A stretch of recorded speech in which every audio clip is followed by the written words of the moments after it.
Astaghfirullahaladzim. Aku lasak sangat.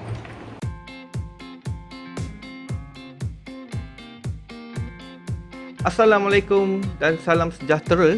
Hari ni aku nak buat unboxing tentang satu produk Remax, iaitu Mobile Recording Studio Ck100.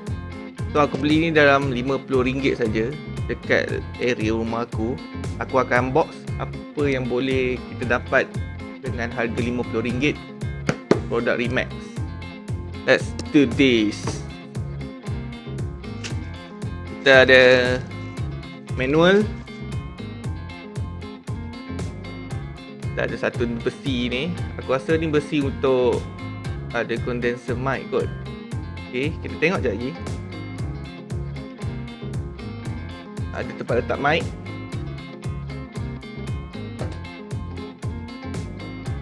Okay, yang ni adalah stand untuk letak mobile, untuk letak handphone. Kita tengok je lagi macam mana. Okay, yang ni clip dekat meja. So yang ni dia punya main arm dia. Alright, not bad. Quality pada aku not bad. Tak adalah rasa cikai sangat. Dia nampak kukuh. Right, acceptable lah. Dia ada dekat sini. Right, spring pun okay. Alright, dia ada arm dia.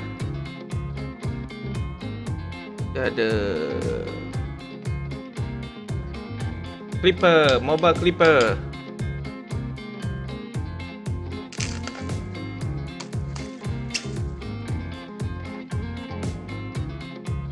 Yes, this is filter lah. So condenser mic kan yang mesti ada ni. Okay, sekarang kita dah keluar siap satu. Kita nak tengok macam mana nak pasang dia. Aku pun tak tahu. Tengok macam senang. So kita jangan malas membaca. Ada manual disediakan, kita baca manual. Okay, manual quite easy. Dah ada step by step lah, macam style IKEA. Walaupun ingatkan dalam bahasa Jepun je ni, lebih ada bahasa Inggeris. Alright,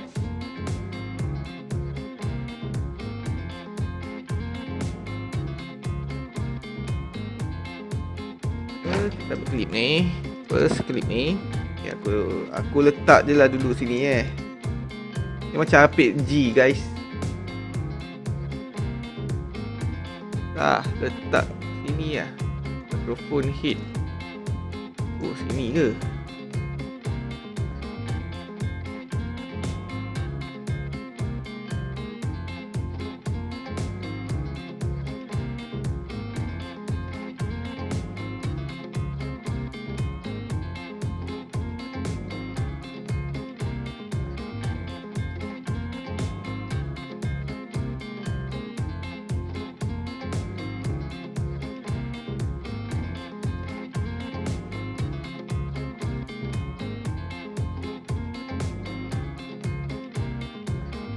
Bam, siap. This is Remax guys, Remax.